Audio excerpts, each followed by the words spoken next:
One of the first things that Sophie and I did when I first moved here was to go out to Valley Forge. And recently, President's Day, we decided to go back for the first time. President's Day felt like an important time, a good particular time to do that. President's Day has also been known as George Washington's birthday.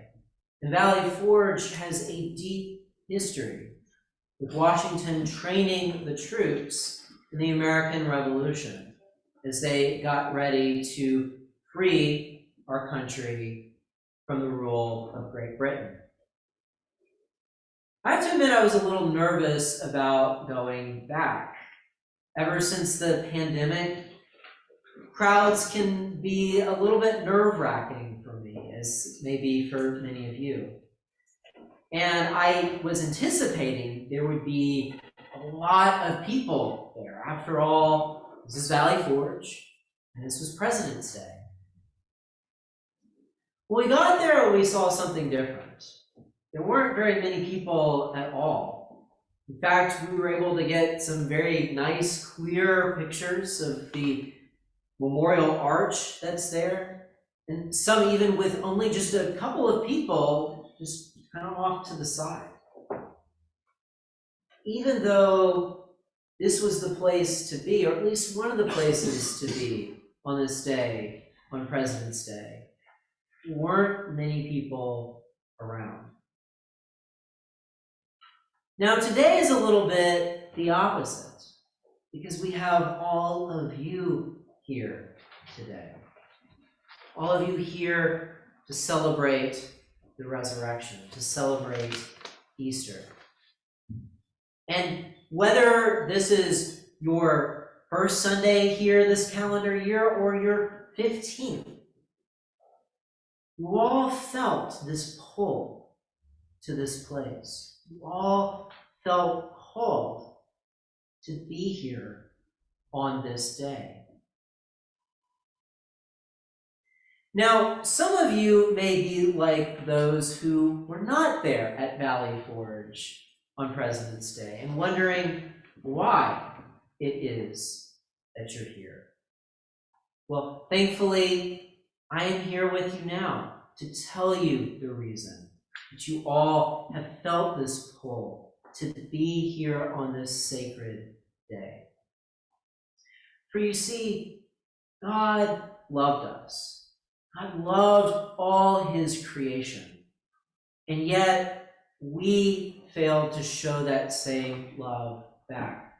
We messed up a lot, and if you look around at what we see going on in the world today, that doesn't seem to have changed very much.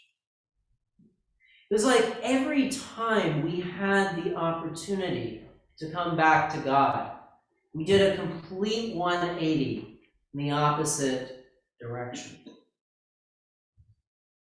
But God didn't want this to continue.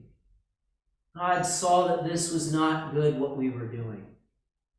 And God paved another path, another way for us to come back to him. God did so by coming down into this world, by coming down and being one of us, being one with us as a fellow human being.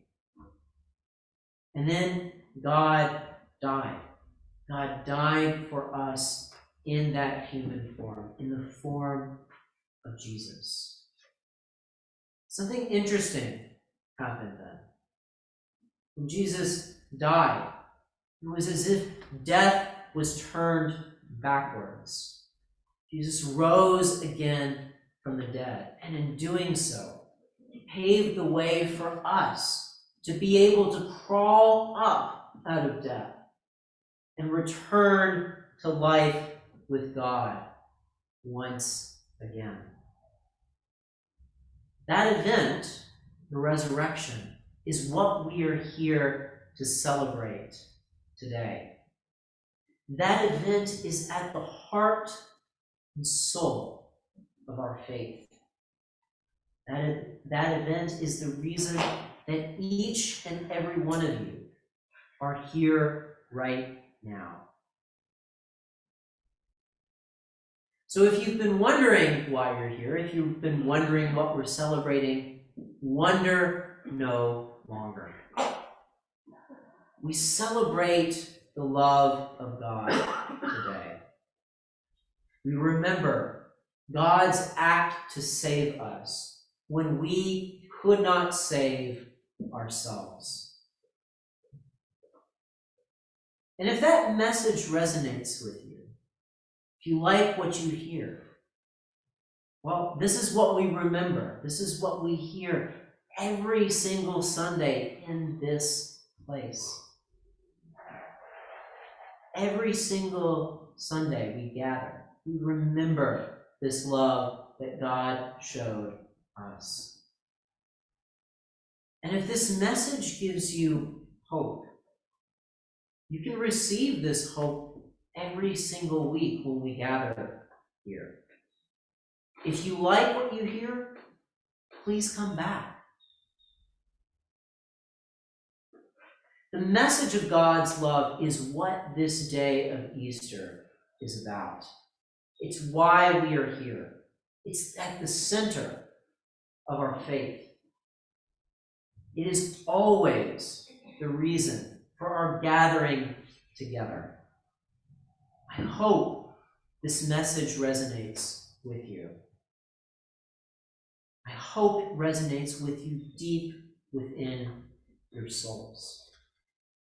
I hope that if you are hungry for this message, that you'll come back next week and join us as we share the message of God's love once again.